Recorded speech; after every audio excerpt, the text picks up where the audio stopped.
Hello, everybody. We're just going to give everyone another minute or two to log on. We're expecting a couple more people, and we shall get started very shortly.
Good afternoon, everybody. I'm very conscious of the time and not wanting to keep you waiting for too long. So we will get started, and as people join us, we will let them into our webinar room.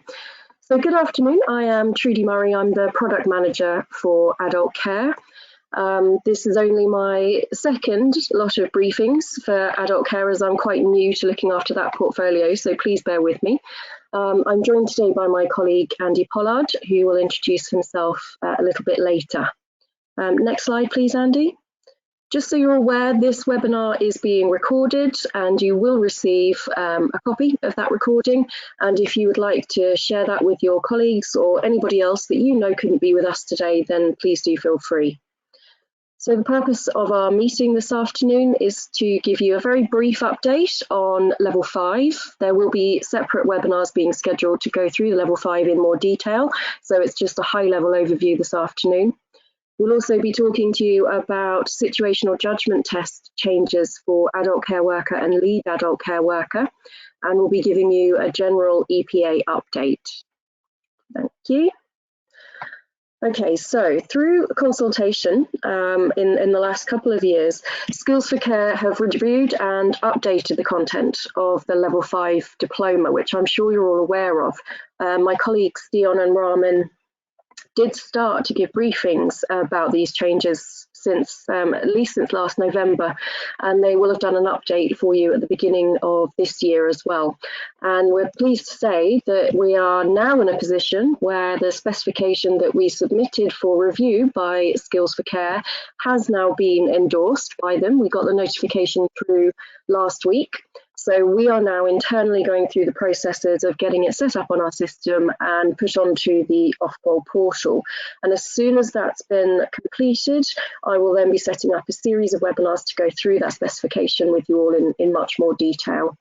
So the key themes that occurred from Skills for Care's research were around digital skills, personal well-being, so supervising, supporting and development of others, and contingency planning.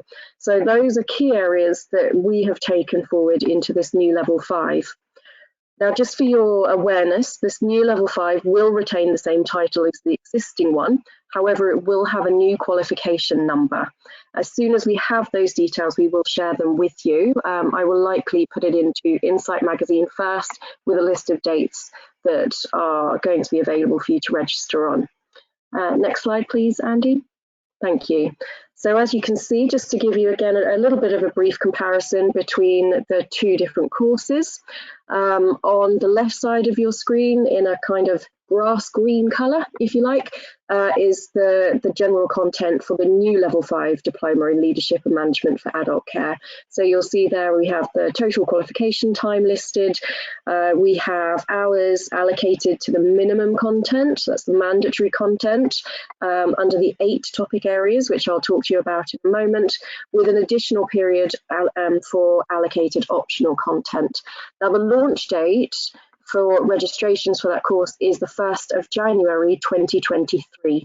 So you may well have heard other dates mentioned in the past. It was meant to be back in April and it got pushed to May, and following further discussion with Skills for Care and other awarding organisations, we all agreed to actually push that date to 2023. So what that means on the right side of your screen in the teal green colour is that the current Level 5 Diploma in Leadership and Management for Adult Care, which you'll be delivering currently, is actually due for withdrawal on the 31st of December this year. So you have up until the 31st of December to register your apprentices on that qualification. Okay, from 1st of January, however, it's the new qualification. There will no longer be any funding available for the current version. If you wanted to get a bit of insight into what the specification might look like, you'll see on the bottom of the slide there that we have given you a hyperlink to the Skills for Care specification. And I'm sure you're very aware of how the sort of qualification development works between the spec that we get handed from organisations like Skills for Care and how that then translates into the specification we create for you. You'll see significant similarities. So it is worth having a look at and worth reading through the information ahead of time before you get the specification from us. The spec from us will have its own landing page, which we will share with you, as I mentioned before, first of all, through Insight magazine. Next slide, please, Andy. So I mentioned very briefly a moment ago that there are 8 topic areas that are part of the mandatory content. And you can see them listed there below, likely to be incredibly familiar themes and topics and areas that you've explored with your apprentices in great detail already. There shouldn't be any significant surprises here for your Level 5 apprentices. So leading and managing in adult care, leading and managing teams, responsibilities, improvement and innovation, communication, values and behaviours, health and safety, and professional development. Now, that might not look like a great deal of information at the moment, but when we do the separate webinars for the launch of the Level 5 specification, I will take you through in more detail the kinds of content that you will see in those particular topic areas. But suffice it to say, if you went to the Skills for Care website using the hyperlink on the previous slide, you'll get some understanding of what's going to be in it. And here is just one example of, within the responsibility unit, the areas that will be covered are safeguarding, mental capacity, partnerships, and comments and complaints, areas that I'm sure you're very familiar with. Thank you, Andy. Next slide, please. So I just wanted to highlight with you about how we have approached digital skills, because I know that's something that has been considered in the past, and obviously in the way that the sector is moving forward, it is becoming much more kind of business as usual practice to include some sense of digital skills and development. So based on a research with social care employers, Skills for Care have collaborated with them to come up with a model, if you like, of 4 key areas that they see, that's the employers alongside Skills for Care, that they see as important for the development of digital skills. Now, we haven't included a digital skills unit. What we've suggested instead is that you seek to, with your apprentices, you seek to kind of embed these developing skills in the best way that you see fit, in collaboration with employers, in collaboration with the apprentice, and you really kind of tailor these skills to what's required and what's needed in their setting. We have given you the link there for the core digital skills in social care paper that you can have a look at and you can review with your apprentices. We do also have an additional course though, it's called the Essential Digital Skills Qualification, where if people really need to kind of start from the very beginning, start from the basics of digital skills, we would recommend that that qualification is used for those apprentices who need to kind of start from the ground up, if you like, in the development of their skills. So please do also have a look at that. And again, when it comes to the webinar that is specific for the launch of the Level 5, I'll be able to give you a little bit more detail on the Essential Digital Skills qualification. Next slide, please, Andy. And just so you know, and I'm apologising for the typo there with the Level 3 diploma, but it's the same process. So centres with approval for the current Level 5 diploma will receive auto approval for the new version. However, direct claims will not be applied. You will need to have one SV visit in order to be able to claim for your certificates. Thank you. And finally from me, before I hand over to Andy, this is just a reminder about a qualification that we have that's coming to its end. So the Pearson BTEC Level 2 certificate in dementia care has a final registration date of the 31st of December, the year just gone by. So certification end date is 31st of December 2023. So please do make sure that you're not trying to register people on that qualification. And that's it from me. Thank you very much for your time. I'm going to hand over to Andy now. Thanks, Trudy, and good afternoon, everyone. My name's Andy Pollard, and I'm Senior Delivery Manager for Endpoint Assessment and Technical Professional Content and Assessment. So I'm going to take you through the changes to the Situational Judgment Test. So remember that these only apply to the Adult Care Worker Standard and Lead Adult Care Worker Standard. So from the 5th of September 2022, apprentices will be receiving a new style of multiple choice test. And the reason we had to do this was in line with the external quality assurance body NSAR's latest guidance. So earlier on in the year, NSAR spoke with all endpoint assessment organisations and in a bid for consistency requested evidence of every endpoint assessment organisation's multiple choice test papers to make sure that the standard was being met, the style of questions was reflective of that of the assessment plan, and to ensure that learners and apprentices were receiving the same experience as much as possible. So, as is normal practice, every 12 to 18 months we refresh our question banks, and in our latest refresh, as I mentioned, we've changed the style, and in the next couple of slides I'm going to show you how they've changed. Within ACE 360, within the knowledge base section for the adult care worker and lead adult care worker, you will be able to find some sample assessment material. So again, you can download those, you can print those off to help support your apprentices through that mock EPA experience.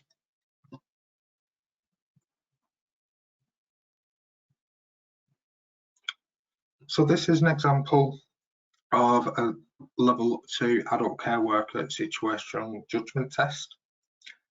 You'll notice that at the start of the question there is a little bit more context.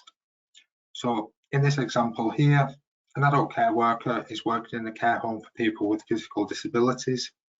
They are caring for a service user whose health is starting to deteriorate.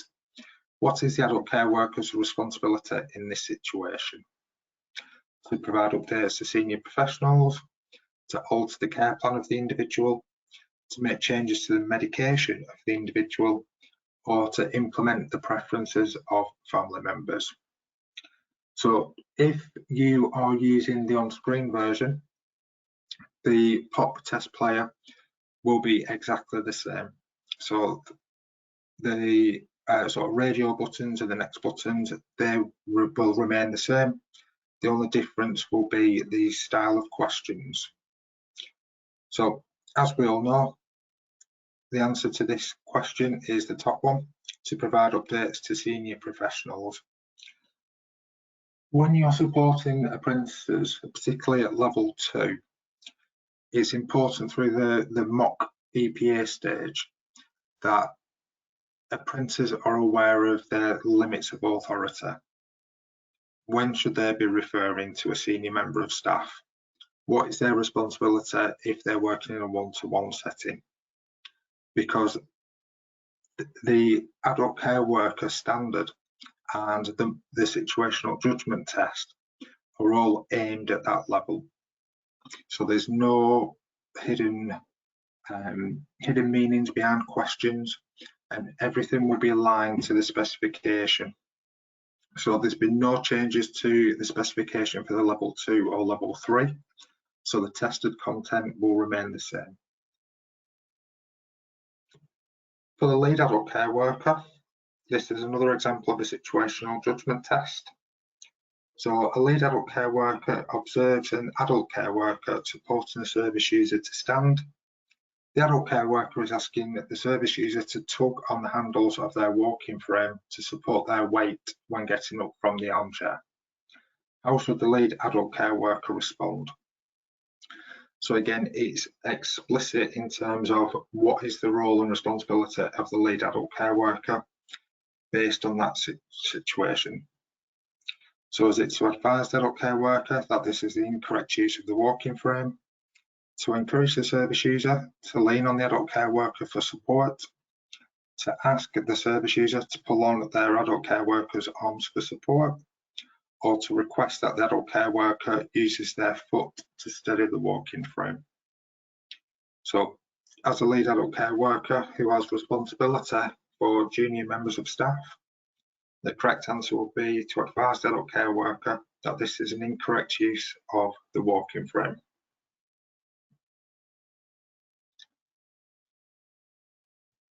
As we'll move into the next sort of set of slides, this is all around AS360 and the flexibilities and dispensations. So, as you will be aware, the requirement for the service user witness testimony has been removed.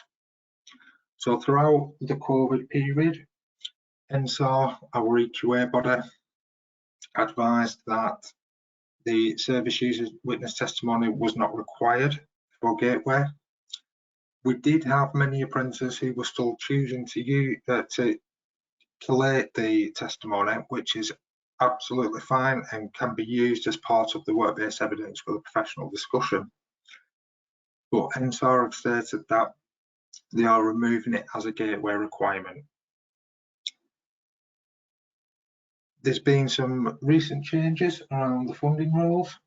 So these funding rules came into effect the 1st of August, and this is around people who start level 2 apprenticeships without the level 1 English and Maths will no longer need to automatically attempt level 2 English and Maths test to complete their apprenticeship. Now, one thing to bear in mind, and this has been taken directly from the funding rules, is that the changes on English and Maths will apply to every apprentice. So it doesn't matter on the apprentice start date, the rule will apply to all apprentices. Now, one thing to bear in mind with the adult care worker standard, the Gateway requirement is that apprentices achieve a level 1. Whereas for the lead adult care worker, the functional skill requirement is a level 2. So it's just the attempt rule that has been removed. So if you're delivering other EPA standards, such as customer service practitioner, where there is a stipulation that apprentices attempt level 2, that is no longer needed. Just a couple of reminders around funding rules. It's important that endpoint assessment organisations are aware of your apprentices who require endpoint assessment at least 6 months before their Gateway date. And the reason for that is to ensure we have sufficient independent endpoint assessors to undertake the assessment at a time that is appropriate for you and the apprentice and the employer. So to ensure that you're remaining compliant with the funding rules, please ensure that apprentices are registered on ACE360 within that time frame. With regards to ACE360, they do also have API links that work with training providers' learner management software, so things like METAS, PICS. If you speak to ACE360 directly, they will be able to assist you. And the reason for that is, if you're updating one management information system with accurate information around gateway dates, it will automatically update ACE360 for you. So it's helping you remain compliant with the funding rules, but also ensuring that the data accuracy is correct.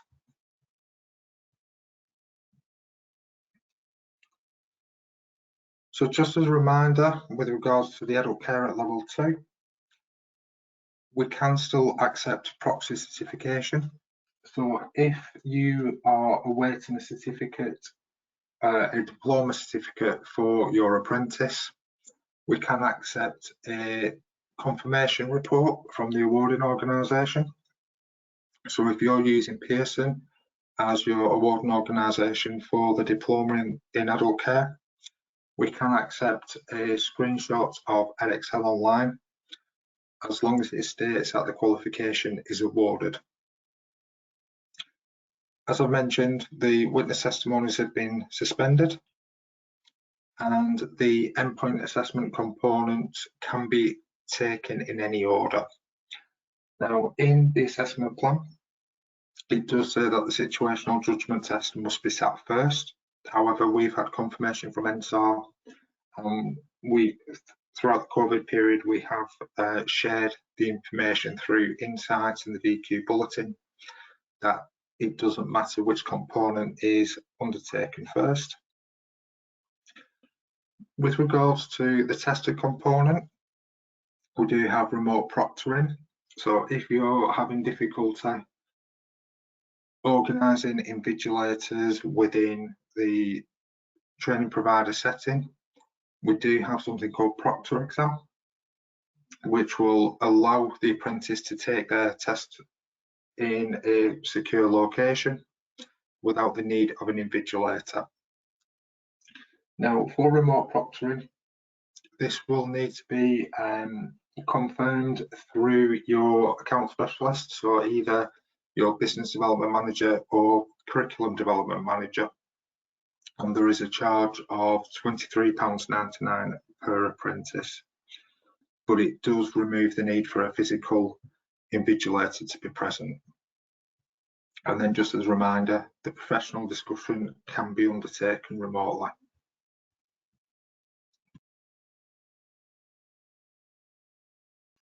Just to run through the gateway requirements. So, as I'm sure you're all well aware, for the adult care worker, functional skills at level 1 is required, a diploma in care at level 2 is required, DBS check, care certificate and self-assessment form. You'll notice I've highlighted words in red, and that's just to denote the change. So the service user testimony is no longer a requirement for gateway. Similarly, for the level 3, functional skills at level 2 is required, diploma in adult care level 3 is required, DBS check, care certificate and self-assessment form. And we move up to the lead practitioner in adult care, so this is the level 4. Apprentices must have evidence of English and Maths at level 2 and also have their level 4 diploma in adult care. And then lastly, the leader in adult care, which is level 5. Apprentices must have English and Maths at level 2 and the level 5 diploma in leadership and management.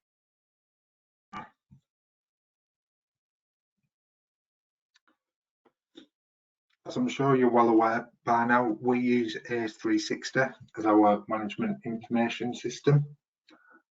Using ACE360, This is a system that is used by you as the provider, but also by us at Pearson, alongside the independent endpoint assessor and the internal quality assurer.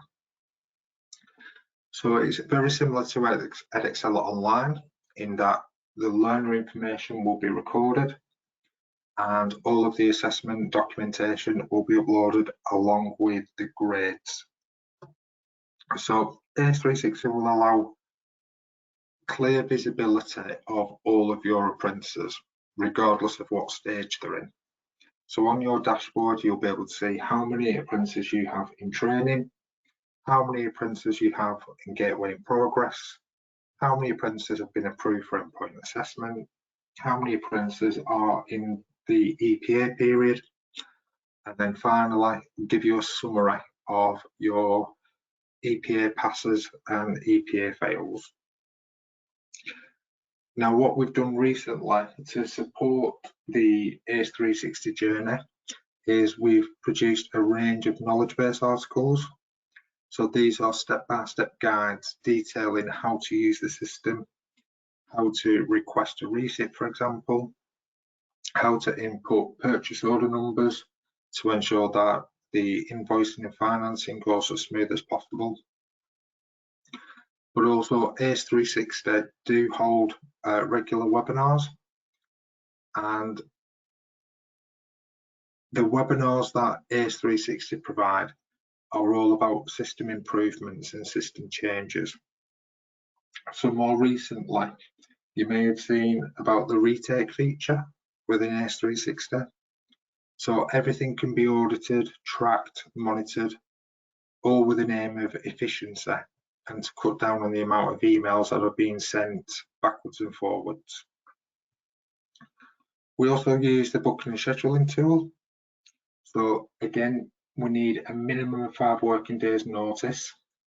And just as a reminder, for the tested component, apprentices must be in the approved for EPA status before they sit their situational judgment test. If an apprentice sits their situational judgment test before Gateway has been confirmed, unfortunately, we will have to void that test.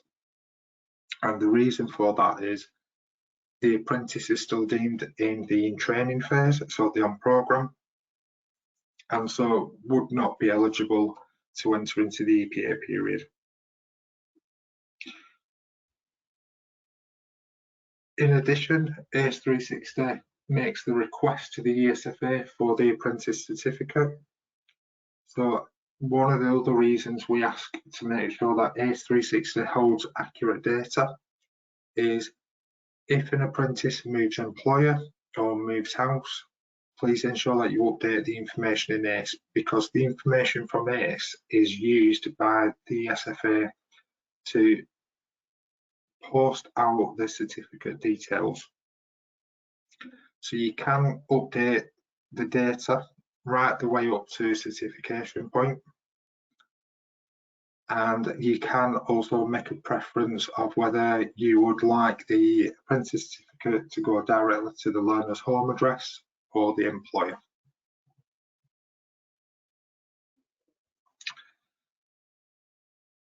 So just to take you through the Gateway principles. So every apprentice record will have the same progress bar, which is what you can see with the green and the sort of the golden colours. So the way AS360 works is, it is like a layer of an onion. If the record is unlocked to you as the provider, it will be locked to Pearson, so we can't access what you are uploading until you give us the confirmation to do so. So whilst the apprentice is on programme, you can be uploading documents such as functional skills certificates and completing those Gateway component boxes. Only when all Gateway evidence has been uploaded and the Gateway declaration form has been signed, you will then need to confirm overall Gateway readiness. Now what that means is, once you've confirmed overall Gateway readiness, the apprentice record then becomes locked to you as the provider, but unlocked to us at Pearson. And then that will allow us to review the gateway evidence, confirm their accuracy, and then move the apprentice into the EPA period. So as you can see with the little infographic there, we've got two different colours. Green means everything has been done and confirmed, and the gold means that is the next stage. So in the example here, you can see that the apprentice has cleared gateway, they're EPA ready, and their endpoint assessment is in process. Only when apprentices have been confirmed as being eligible for progressing through gateway, that's when you can use the booking tool, which is within AS360. Now, for the booking tool, as I've mentioned previously, we do need a minimum of 5 working days notice. That will just make sure that we can organise an independent endpoint assessor, and there is sufficient time for a planning meeting to happen between the independent endpoint assessor, the apprentice, and our employer. What I would recommend in the booking notes is if you have a second preferred date and time for assessment, include that into the notes. So then we're not having to go backwards and forwards within the system to try and secure a second date. Just a reminder about service level agreements. So once you have uploaded all the gateway evidence for your apprentices, we have 72 hours to review the gateway evidence and confirm that the apprentice is eligible for their endpoint assessment. I've mentioned about the 5 working days notice for the booking, and in terms of assessments, we will ensure that all assessments are completed within 6 to 8 weeks of the request. And the reason for the 6 to 8 weeks is every standard has a different EPA period. Now in the main, these are usually 12 weeks. So we have got to ensure that all apprentices who have moved into the proof for EPA status have all of their assessment complete within 3 months. And then in terms of feedback, 5 working days after the last EPA component has been assessed, the notification of results can be found within the apprentice record.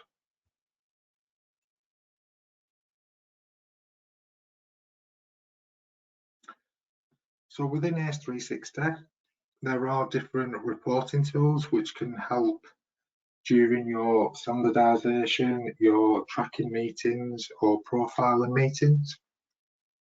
This example here is called a workload report. So this workload report will give you the number of apprentices in each of the different statuses.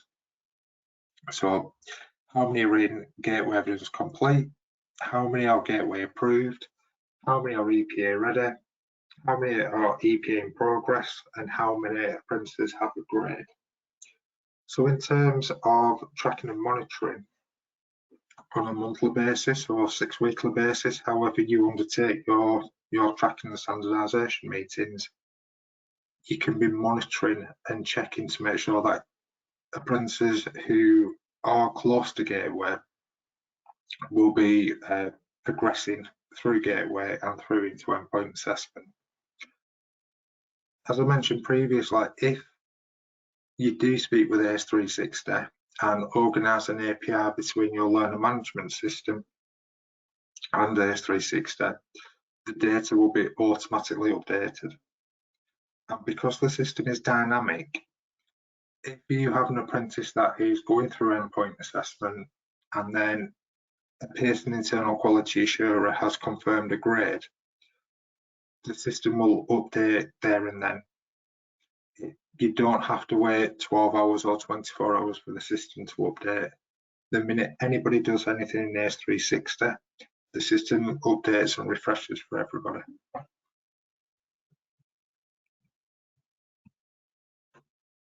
The next one is around grade profiles, and one of the reporting features will allow you to identify at standard level what your overall pass rate is, what your distinction, merit, pass and fail rate is.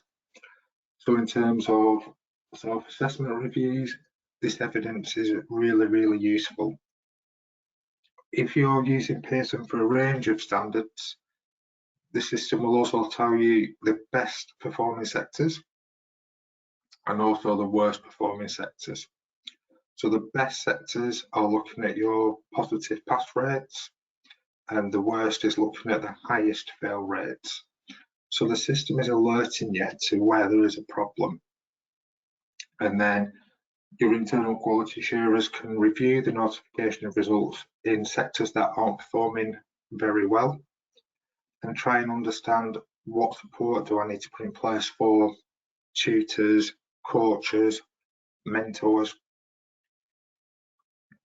because ultimately we're all in this together. We all want to see apprentices achieve a positive grade.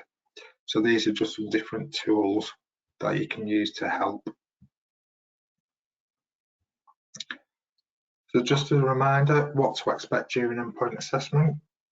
So every apprentice will have a planning meeting, and the reason for the planning meeting is to explain to the apprentice what will happen on the day of endpoint assessment.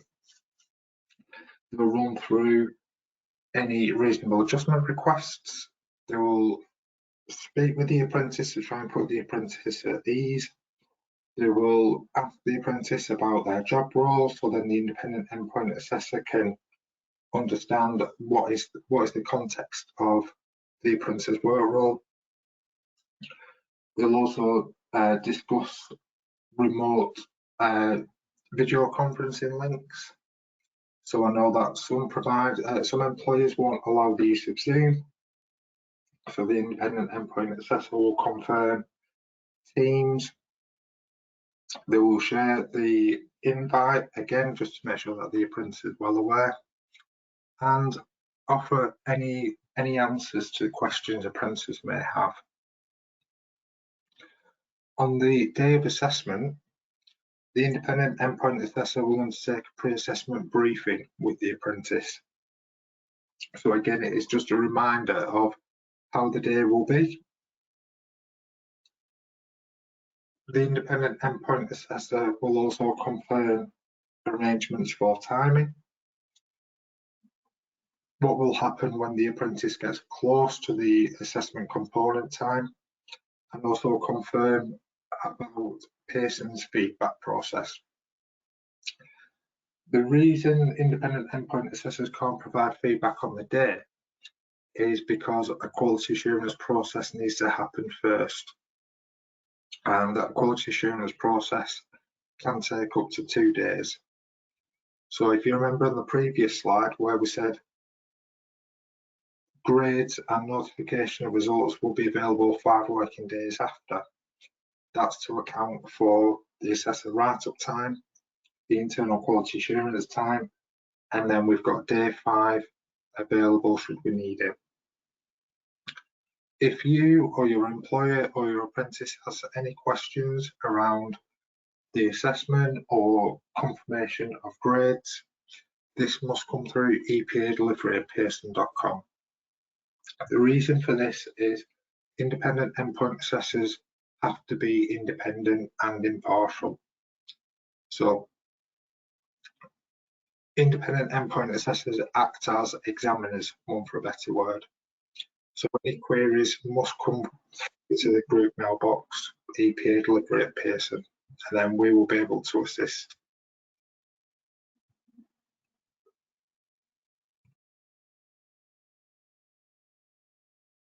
So we do have a range of support. So as you can see, we've got a couple of hyperlinks on this slide. We've got the Steps to Success webpage. So these are sort of 30 to 40-minute videos detailing adult care worker, lead adult care worker, some of the key things to bear in mind. And Pearson are also working on producing some bite-sized videos to apprentices. So some of those videos will be looking at what to expect from Gateway, looking at specific assessment methodology, all with a view to ensure that apprentices are as best prepared as possible. Within the S360 knowledge base, we have got a frequently asked questions document, and every year there will be an examiner style report uploaded.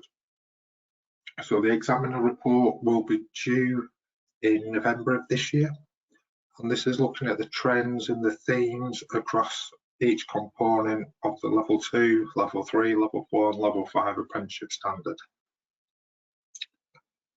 We do also have a lead internal quality assurer for this standard. So any specific adult care or leader in adult care questions you have, we can refer them to a subject expert. You've also got different Pearson teams. So you've got EPA delivery, and you've also got your business development manager or curriculum development manager. Just a reminder to keep updated with the work-based learning newsletter. So that is now known as Insight. Remember, if you have opted out, you will need to opt back in. So to do with the GDPR requirements, you will need to opt in to receive these updates. Any of the past sector recordings, we have listed them again through the hyperlink, and you've also got access to the customer service portal. So that's where you'll be able to find all the knowledge base articles to do with ACE360 and endpoint assessment delivery.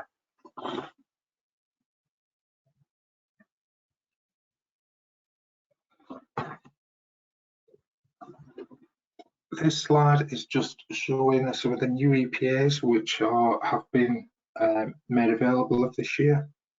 So we've got sports coach, early years lead practitioner, teaching assistant, learning skills teacher, information communication technician, and data analyst, alongside the community health and wellbeing worker. So if you would like those added to your contract, you will need to speak to either your business development manager or your curriculum development manager, and they will be able to assist. And then I thought it would be useful to share some of our EPA success rates.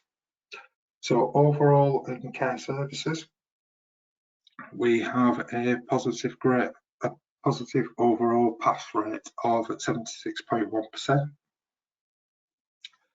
And that works out for adult care worker. 81.1% of apprentices achieve a positive grade. The lead adult care worker is just short of 75%. And then leader in adult care worker, 50%. There is a caveat to the leader in adult care worker in that we've only assessed a few apprentices. So that's why the percentage looks a little bit lower.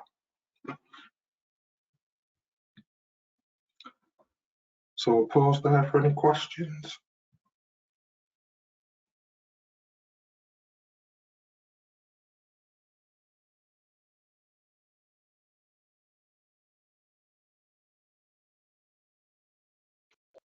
Andy, we have Lorraine with us, but I'm not sure if Lorraine will have any questions at this moment in time, but please feel free to drop them in the box if you'd wish, Lorraine, or you may contact us, of course, directly for any questions that you might have.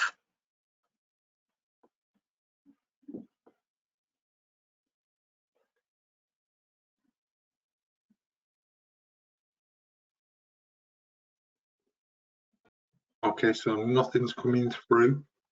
So Trudy and I will stop on for another couple of minutes just in case you have got any questions. Lorraine has raised their hand, Andy.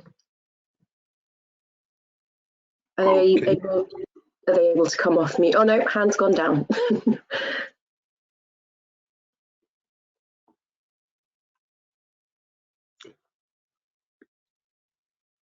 Okay, so we will stop on for another couple of minutes if there is any questions that you'd just like to ask. But if not, I'd like to thank you for your time this afternoon. And as Trudy said at the start of the meeting, a recording link will be shared out to you. Feel free to pass it on to colleagues. And if you've got any questions, feel free to get in touch with us directly.